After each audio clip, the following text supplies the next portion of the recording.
Phase Y, the arrival. The photograph arrived without explanation.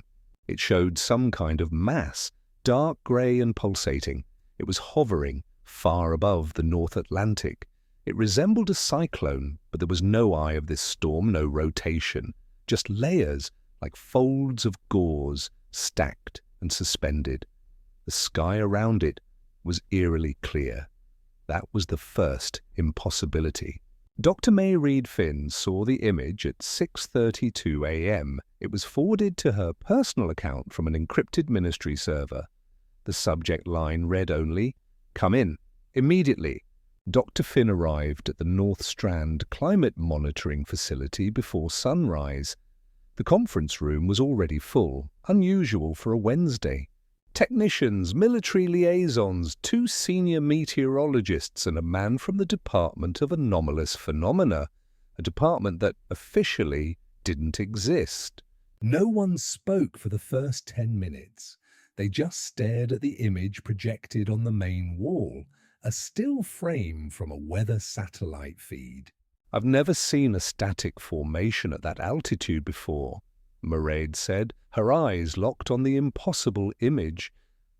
"How high is this exactly?" 68 kilometers, one of the technicians said, adjusting his glasses. She blinked. "Mesosphere." "Correct." "This doesn't make any sense," she murmured to herself, irritated by confusion. One of the meteorologists stood. "It's your job to make sense of it, Dr. Finn." "When was it first reported?" she responded, ignoring the man's tone. "It's been there for 6 hours. It just showed up." The military liaison cleared his throat. "Spotted by a satellite over the Atlantic, cross-checked by a second pass. We thought it might be weapon debris. It's not. Civil flights are already diverting. Maritime routes too." On the monitors, numbers scrolled. Temperatures, wind speeds, strange depth readings. The mass wasn't moving. Winds tore at it hundreds of kilometers per hour, but it didn't rotate, didn't shear, just remained impossibly still. "It's not a weather event," the meteorologist declared with a shaky voice and worry in his eyes. "Then what is it?" asked the liaison. No one had an answer. By noon, the world had seen it. Footage taken by a commercial pilot had gone viral, a band of dark mist stretching from horizon to horizon, bloated and heavy, blotting out the sun. It covered a region roughly the size of North America and appeared to be growing. The shadow, the cloud cast was immeasurable. On a clear day, the light would dim like a solar eclipse. The sky turned a dull grey, shadows vanished and birds fell silent. Some areas experienced perpetual dusk. The night imposing in its darkness. People on the ground began reporting changes, strange static humming in their teeth, tension, headaches, and a persistent low pressure in the ears. Online forums exploded. What the cloud trended within the hour. Dr. Finn kept working. She had trained herself to remain clinical, methodical. Still, she couldn't shake the feeling that the air in the lab had gone stale. Something was very wrong, and not a single thinking brain on the planet could provide answers to the impossible situation. At exactly 9:43 p.m. GMT, the first sound was recorded. A low-frequency thump-thump, deep and distant. Then another. 2 hours apart. Then again, and again. "Thunder?" someone offered. But the radar was clear. Not a single weather system for 1,000 kilometers. The thump came again, only minutes apart. Mairead sat perfectly still, headset on, watching the sound wave roll across the monitor. It wasn't thunder, it wasn't seismic, it was airborne, high above, outheads. "Jesus," whispered a young intern nearby. "It's coming from inside the cloud." By midnight it had settled into a rhythm, a slow, deep, drumming sound. Thump, thump, thump, thump, thump, thump. regular, relentless, as though something far, far above was knocking from the other side of the sky. Day 1, 11:42 p.m. GMT. The cloud remains stationary. Its scale is beyond measurement. Its thick fog goes far beyond our atmosphere. The sound began tonight. Regular pulses, low frequency, origin unknown, but triangulated within the formation. The collection of all data is incomplete at this time. Personal note, it is not weather, it is not man-made, we don't know what this is. Phase? The sound of God. By morning, this drumming was heard across the entire northern hemisphere. It was no longer limited to the monitoring stations. People across Europe, the eastern United States, parts of Western Africa, and even as far as Argentina reported hearing it, not just through the air, but through their bodies. In the base of the skull, the hollows of the chest or behind the eyes, the sound was felt just as much as it was heard. Entire cities reported the vibrations. Hospitals began to fill, not from injury but from confusion, migraines, tinnitus, bleeding noses. Some people began to lose their minds, tormented by a sound they couldn't escape. Others seemed unfazed by the strange phenomenon. A woman in Bordeaux began convulsing and screamed, "I hear it! I hear it! I hear it!" before falling unconscious. At 01:06 a.m. GMT, Dr. Finn watched from the roof of the North Strand facility as the light changed again. Not dimmer, not quite. She struggled to name it. Shadows had lost their edges. Buildings looked slightly flattened. Colours were muted, like the world had been submerged in water. She raised her hand and stared at her palm.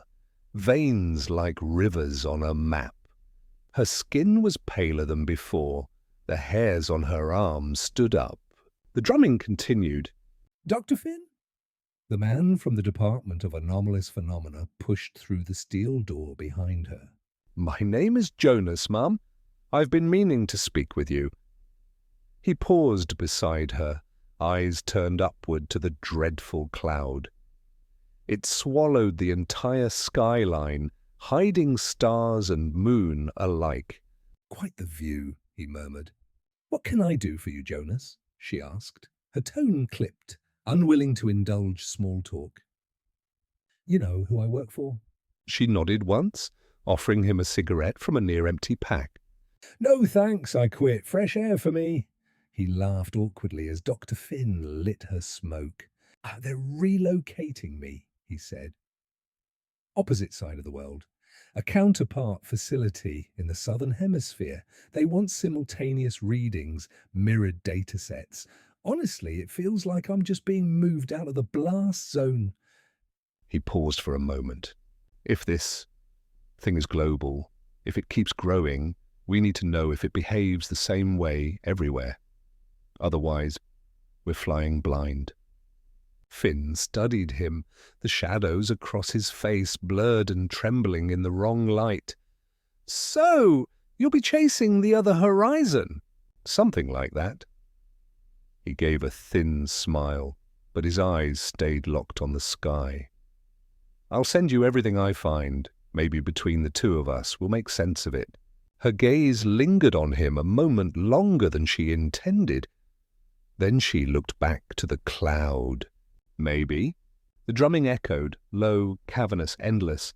Thump, thump, thump, thump, thump, thump. Neither of them spoke after that. The emergency broadcast systems went live just after noon. News anchors read pre-written statements. No questions, no speculation. Authorities are aware of the atmospheric anomaly currently positioned over the Atlantic. Remain indoors. Limit direct observation of the phenomenon. Further information will be provided when available. The feeds cut off after 90 seconds. Black screens revealed the concerned reactions of the population. Social media boiled over with conspiracy, prophecy, and fear. A viral clip from New York showed commuters frozen in the middle of an intersection, all exiting their vehicles, all staring up at once, dozens of them, like they'd heard a voice. Then some began to cry, others fell to their knees in prayer, all united by the oppression of complete and total helplessness. Government helicopters swarmed beneath the cloud, like flies drawn to the stench of death. Another clip from a Nigerian cargo ship showed the cloud expanding, spilling outward in curling tendrils. Vast sections of dark mist swirled within the cloud, like black sand in clear water. The crew's final log simply read, "God has returned to us." At 2:42 a.m., Dr. Finn stepped into the soundproof chamber to listen to the unfiltered live feed. She sat in the center of the small white room, strapped on the over-ear monitors, and listened. There it was, thump, thump, thump, thump, thump, thump. The drumming from the cloud, clearer now, more spacious, more thoughtful. There were pauses between the beats. Pauses long enough to create the illusion it had stopped, before it came again. She felt it deep in her rib cage, her heart sinking to the aerial phenomenon. The drumming had become a presence. Not sound alone, but a tidal force pressing against the earth. Every beat made her stomach lurch as if something vast was stirring within the planet itself. Then it shifted. The sound broke free of rhythm. A single, elongated groan, wet and guttural, poured from the cloud. It rippled across the atmosphere like thick, viscous liquid, sloshing into every crack or crevice it could find, the ground itself vibrating under the sonic pressure. It was enormous, impossible, something malignant, something so vast that its moan reshaped the sky. The pitch was almost beyond hearing, subsonic yet torturously present, low, dragging, reverberating with the weight of mass she could not comprehend. The groans slithered and pulsed like the wet crack of muscle tearing, sinew stretching, a predator yawning across the heavens. Her chest heaved, her stomach twisted, her fingers tingled with the pressure of sound. Her mind screamed against comprehension. The noise was alive, shapeless, yet aware. It hung in the room like a storm that could devour everything, pausing only to let its presence sink further into her bones before dragging itself back into a wet, shuddering growl. She ripped the headphones off, trembling, sweat prickling across her skin. The chamber was silent, but not really. The sound lingered, imprinted on her ribs and skull, crawling through her blood. Was that a voice? The intern monitoring the signal turned to her, pale and crying. No, Dauphin whispered. It wasn't a voice. He swallowed. Then what was it? She stood slowly and left the room without speaking another word. The drumming resumed as normal. Day 2, 03:17 a.m. GMT. Cloud remains stationary. Estimated diameter now exceeds 5,000 kilometers. Audio patterns continue, rhythmic, biological, possibly vocal. Global symptoms reported, neurological disruption, auditory hallucinations, emotional volatility, mass hysteria, thousands of casualties across different countries, burst eardrums and internal hemorrhaging. Public unrest increasing, governmental control deteriorating. A plan was initiated to obtain a visual of the sound source. Jonas's team ran 3 LiDAR sweeps from orbit, from a U-2 spy plane and from a modified weather balloon. Orbital scan returned no depth readings. Not zero, just nothing. as if it struck open air for 1,000 meters, then refused to return. Plane scan logged one frame of internal structure. Looked like bone. A moment later, the image glitched, reloaded, and showed a perfect sphere the size of a mountain. Then static. Balloon feed, 20 minutes of telemetry before loss of signal. Internal layers visible. Fibrous, twitching. Final frame, a shape in the center, spindled, elongated, symmetrical, but wrong. Our analysts ran it through edge detection software. The results were disturbing. It resembled a face, but only when you didn't look at it directly. A convergence of lines, folds, and textures that formed something odd. One technician collapsed during image review, said she felt like it could see her. I saw it too, just once. It didn't scare me, it just made me feel ashamed. We've locked the files, project code, Cerberus Veil, access, visual AI systems only. No human review permitted. Effective immediately. Personnel note. Jonas agrees. There's something in there. He's gone south into the dark. I don't know when I'll see him again. I think it's stretching. Faced and kicked the arms. Dr. Finn jolted from her sleep, her phone vibrating on the steel table. She had passed out at her desk. Overworked and exhausted, she grabbed her phone. The screen read, Jonas, Dappy. Finn! Jonas's voice came sharp, urgent. Are you seeing the latest readings?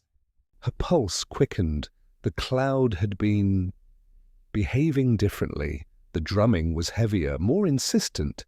Thump, thump, thump, thump, thump, thump. I'm watching. It's intense, but nothing new yet. Thump, thump, thump, thump, thump, thump. Intense? His laugh was bitter. Intense doesn't cover this. The subsonic pulses, every monitoring station on every continent, they're aligning. The underside of the cloud, it's splitting along a straight vertical seam. The satellites caught it just before it closed again. Dr. Finn frowned. A seam? Thump, thump, thump, thump, thump, thump.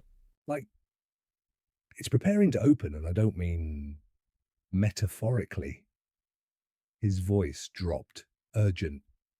There's a pattern in the pulses, rhythms building. I don't know how else to say this. The drumming, it's a fucking heartbeat, Mariette, and it's getting faster. You need to be ready. Something is happening. Whatever you do, don't go outside. Whatever happens next, it's not just sound. It's alive. Thump, thump, thump, thump, thump, thump. She felt it in her chest before she could reply, a vibration deep in bone and blood, the wet resonance of something enormous stirring. Jonas, stay calm, lock yourself in, go to the bunker now. The monitors are there, you can observe. Whatever you do, do not fucking step outside. And the line went dead. A heartbeat later, across the northern hemisphere, a vertical fracture tore through the sky like a wound. It widened with deliberate slowness. Layers of mist peeled back in fleshy folds. Shadows deepened, bending the space around it. A deafening, sticky squelch like tearing flesh echoed across the hemisphere. Behind it was a darkness that seemed to breathe, vast and unfathomable, a darkness that bent perception. No camera could capture it. No eye on the planet was built to perceive such a biblical event. Without tremor or trumpet, the cloud opened. What lay inside was not lightless, but unknowable. Some said it was a mouth, some said it was a wound. And from it came the sound again, louder now, clearer, something wet and vast and pulsing, something impossible, not breathing, mooing. Across the world, people looked up in unison. Some screamed. Some dropped to their knees. Others stood still and watched, transfixed, as the first of the arms descended. Long, tapering limbs like serpents, oily, black and glistening, emerging from the wound in the sky in slow spirals. Some were miles long, others kilometers. They swam through the air like they were underwater, languid, elegant, hypnotic, thousands of them, tens of thousands. They moved across the sky like a nest of worms poured through a funnel. Coiling, searching. One by one, the arms reached down into the earth, slithering through cities, across oceans, over fields. It didn't take long for the first to be taken. A man in Tokyo screamed as an arm squirmed, its way around him. His fingers dug into the strange meat as the grip around his waist tightened, pulling him skyward. His cries split the morning air. In a European city, a young couple ran through the streets hand in hand. The woman tripped, an arm twisted around her ankle. Her boyfriend tried to pull her free. The arm retracted, twisting her upward with such force that his hands tore away from hers. He fell on his back, begging, only for the arm to return for him. In a Venezuelan village, a mother was snatched from her courtyard. Her young daughter clung desperately to her leg, screaming for her mother to come back down. Her tiny hands gripped her mother's ankle in desperation to save her, but the child's fingers could not hold. They were ripped upward hundreds of feet in a matter of seconds. Her mother's body ascended, twisting elegantly like a dancer in mid-air, but gravity did not forgive the child. She fell, limbs flailing, hair whipping across her face, colliding with the unforgiving earth. The sickening thump echoed across the village. Some were taken screaming. Others laughed, lifted as if ascending into a dark ecstasy. Cultists, convinced of divine favor, threw themselves toward the putrid appendages, arms outstretched, their voices raised in hymns or chants of joy, begging for rapture. The arms took only a few of them with the same cold precision, pulling them upward as their ecstasy transformed into terror mid-flight. Across continents, people fought, clawed, resisted, but it was futile. Each arm performed the same ritual, one human at a time, spiraling upward toward the yawning darkness, then returning to the earth for its next selection. Cities became theaters of chaos, streets emptied in seconds, traffic snarled and stalled, windows rattled under the roar of thousands being drawn skyward as humanity unleashed below. Parents clawed for their children. Children screamed for their parents. People tried to leap from balconies, bridges, and rooftops, only to be grabbed mid-fall, their last moments, a tangled dance of limbs and terror. In remote fields, farmers and herders watched as the arms swept across the horizon. Livestock scattered, terrified, the ground shaking under the thrumming resonance of the arms. One farmer caught a glimpse of his wife being lifted, screaming, crying his name. He tried to run. The arm retracted and she was gone, leaving him kneeling in mud, screaming into the indifferent sky. Over the first 12 hours, over 40 million were gone, more than the entire population of Canada. By 48 hours, estimates climbed past 90 million, entire nations devoured by the sky. Children, the elderly, the healthy, the sick, criminals, priests, lovers, the lost. The arms moved like a living tide, slow but inexorable, elegant in motion, but grotesque in function. Each human was treated as a singular prize, twisted upward toward the infinite, the process horrifyingly meticulous. Dr. Finn watched from the bunker as the monitors flared with the streams of abductions. faces contorted in panic, joy, or disbelief.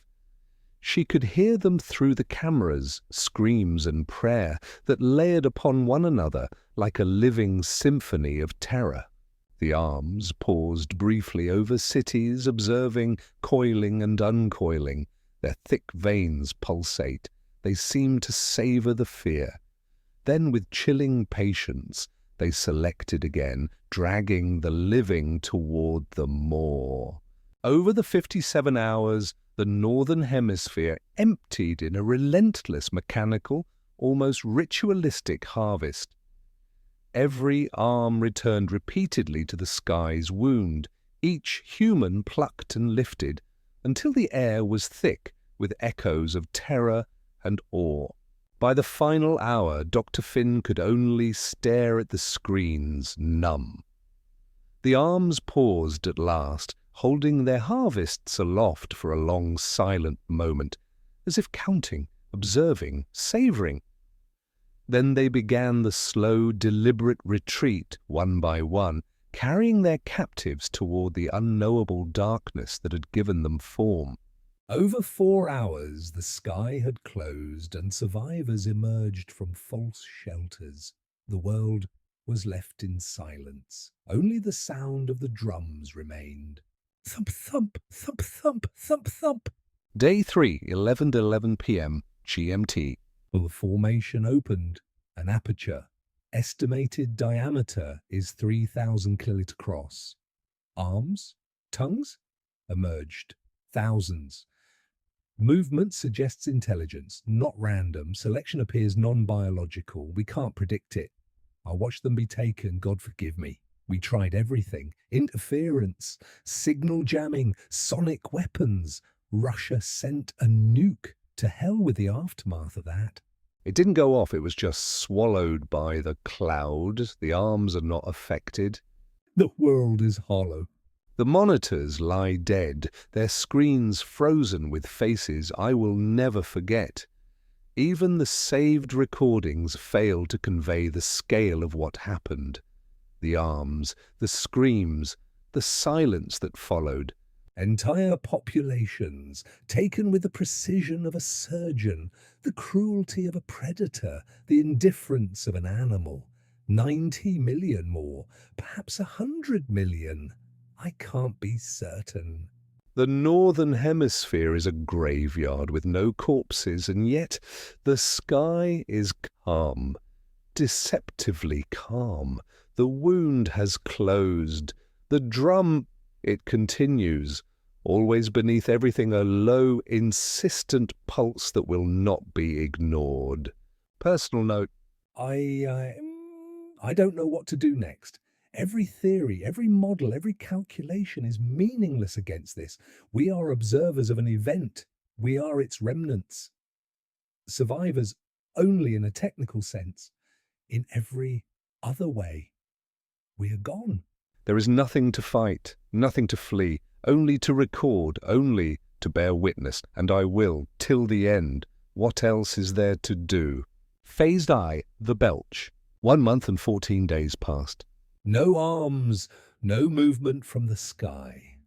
The cloud remained hanging impossibly still above the Atlantic like a wound that refused to heal.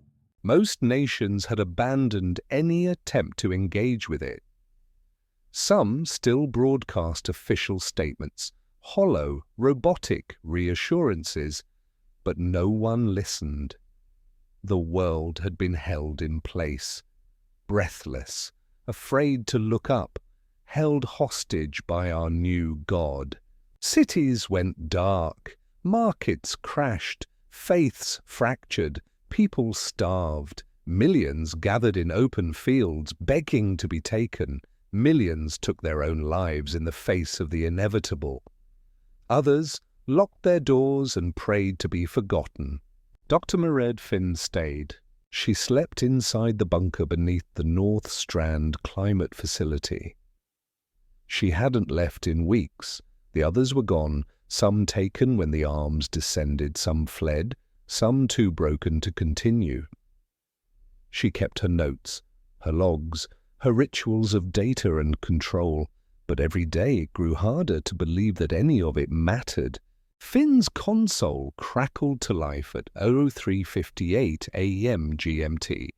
The signal was faint, washed in static, but the voice on the other end was unmistakable. "Finn," Jonas said, quick and hushed, like he was afraid the sound itself might carry. "Tell me you're awake." "I'm awake."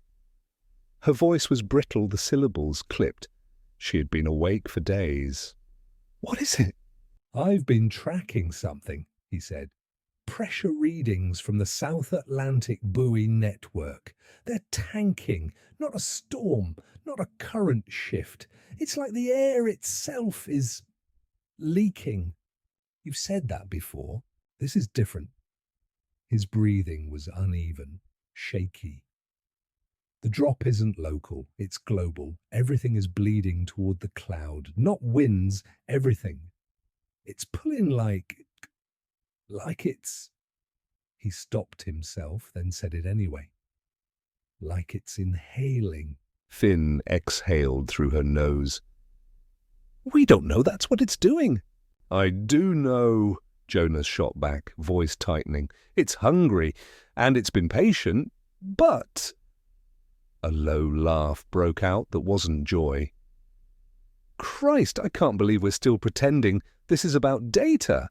This is about survival, Jonas," she said, doubting her own words. "Is it?" Jonas snapped. There was a pause before he spoke again. "We're all dead anyway. It's just a matter of time before it gets hungry again. And when it does..." He trailed off, static filling the gap. "You've seen the fields. You've seen the ones begging for it to take them. That's not living. That's meat waiting to be picked up." "Stop!" "Why?" His voice cracked. "You want the truth, Mairead? There's no stopping it. There's no bargaining. We're not even ants to it. Ants get noticed before they're stepped on. This thing..." He stopped abruptly. The next sound a sharp hiss in the line. "Jonas!"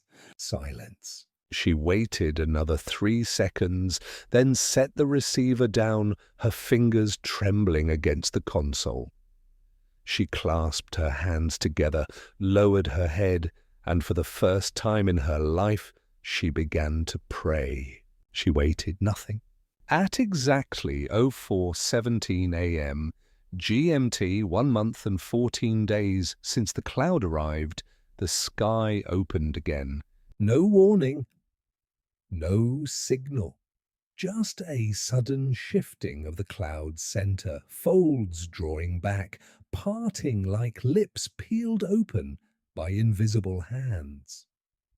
The drumming was constant, but this time something new came. The sound began low, wet, rolling like a cauldron of bile tipping somewhere beyond the stratosphere. The pressure dropped, the wind died. Then came a vast guttural exhalation that seemed to surge from the planet's core and shatter the sky above. A noise like the entire sky dry heaving, viscous and phlegm-soaked, the kind of sound that makes the stomach knot before the ears understand. A single, cataclysmic, guttural bellow that cracked windows on every continent and shattered the upper atmosphere. The ground shook, tides recoiled, and birds fell from the sky. It wasn't just sound, it was force. A pressure wave of wet breath and raw heat, like an open furnace filled with rotting flesh. It swept the globe within minutes. People clutched their heads and screamed as their ears bled. Animals bolted and dropped dead mid-run. Birds fell in flocks. Machines died. Satellites blinked out. Those at the epicenter could only scream as the force burst them into nothingness. And the smell, A stench so vast, so cellular, it soaked through walls. It crawled into lungs and stayed there, a taste of spoiled meat and copper. People vomited, others tore at their flesh, trying to escape it. Most were dead in seconds. And then came the blood.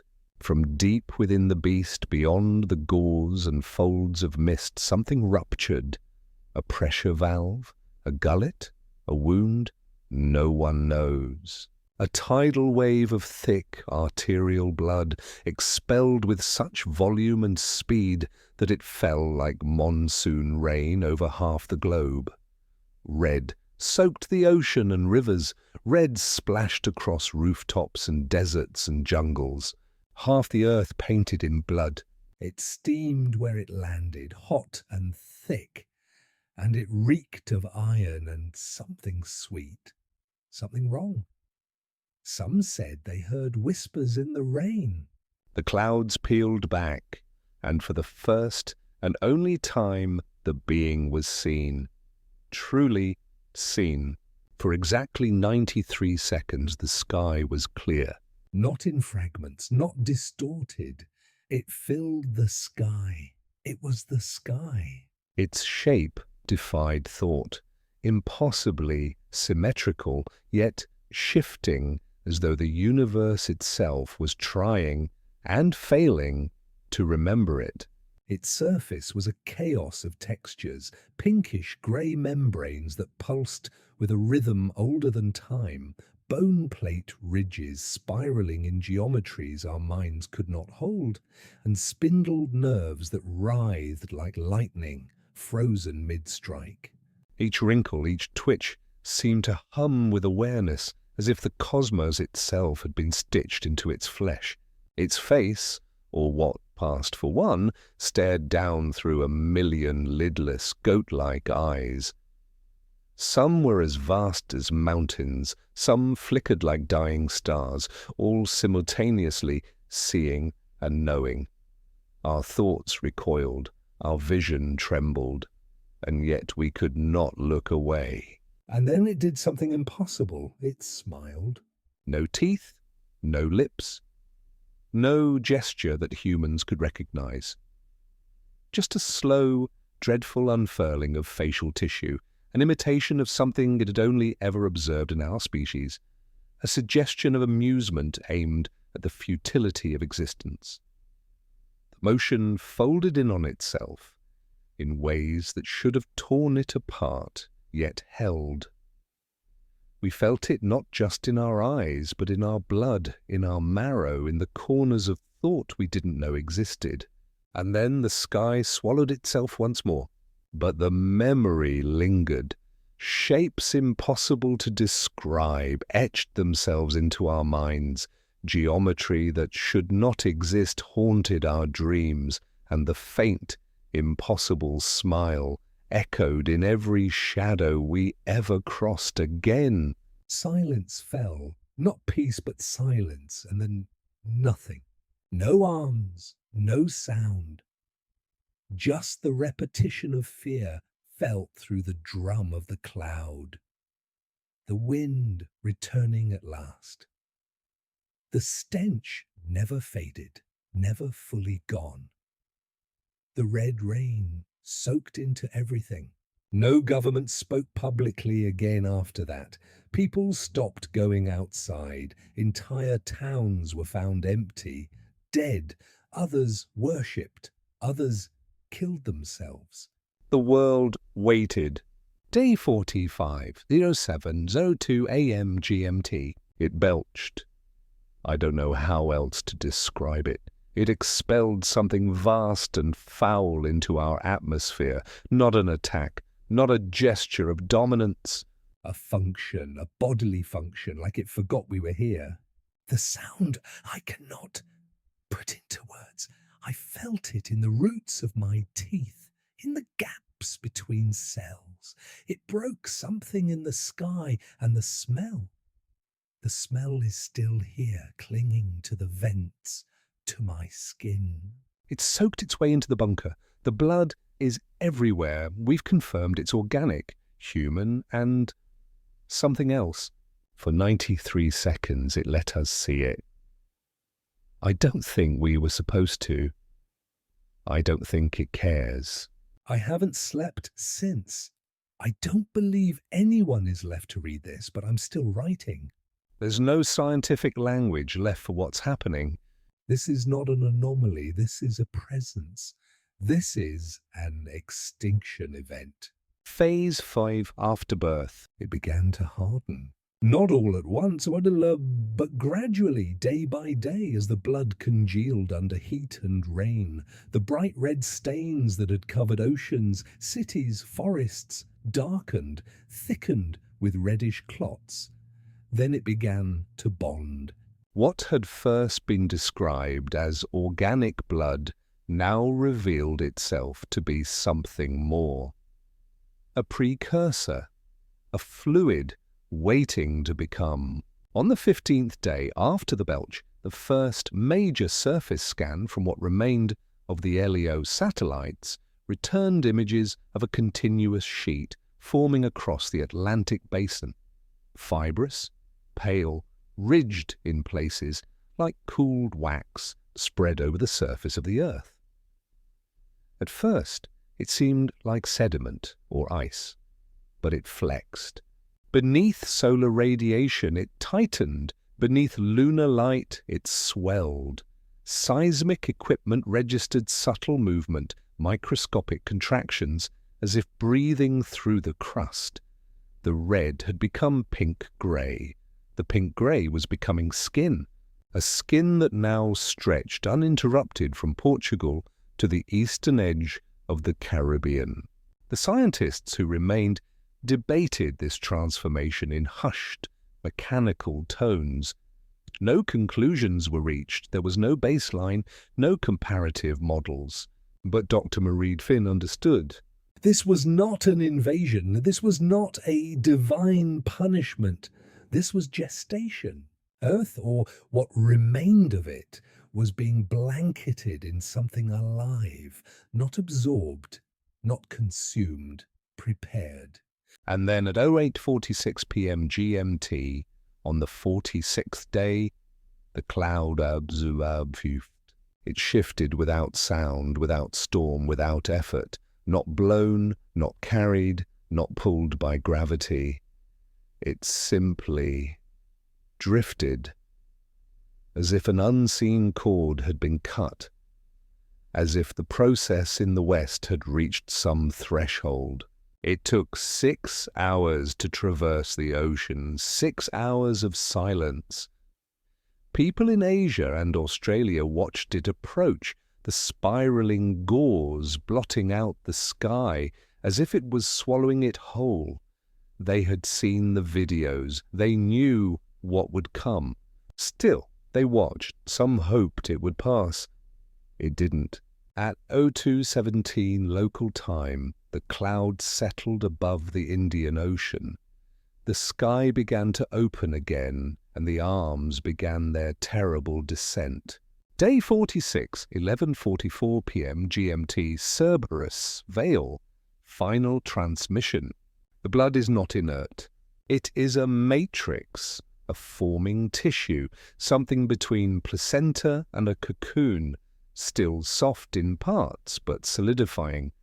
Already 3/4 of the Atlantic sea floor is covered in a single sheet. Our instruments can't pierce it. It's warm. It pulses every 7 minutes. It is alive. The cloud has moved to the Indian Ocean. Initial signs suggest the process is starting again. The same pattern, same altitude, same shape, same silence. I believe this is reproductive behavior, a life cycle. This thing, system or entity is using the atmosphere to sow itself. It does not see us. It does not hear us. It does not need us. We were not chosen. We were not rejected. We were incidentally present. What we thought was an anomaly was a phase, a part of something older, larger, maybe 1,000,000 years old, maybe eternal. It doesn't matter. What matters is what's being left behind. A blanket, a membrane, a womb stretched across the earth. There is no rescue coming. There is no top of the food chain. There is only the shape behind the clouds and what it leaves in its wake. I'm writing this from a world already half covered in skin, already half dead. Tomorrow I will step outside and feel it for myself. I want to know if it responds. I want to know if it knows I'm here. End log. Phase 6. Final breath. The surface of the planet is no longer visible. A thick, swirling fog blankets every inhospitable continent, every ocean rising miles into the sky. It doesn't move with the wind. It ignores the weather. It simply clings dense, luminous, and unnaturally still. Satellite feeds, what few remain, show the same impossible formations above Earth's surface, layered mist, spiraling but unmoving, no rotation, no eye, just folds, just gauze, stacked and suspended. Jonas no longer checks the time. He hasn't for days. His oxygen mask hisses its final shallow breaths, each one thinner than the last.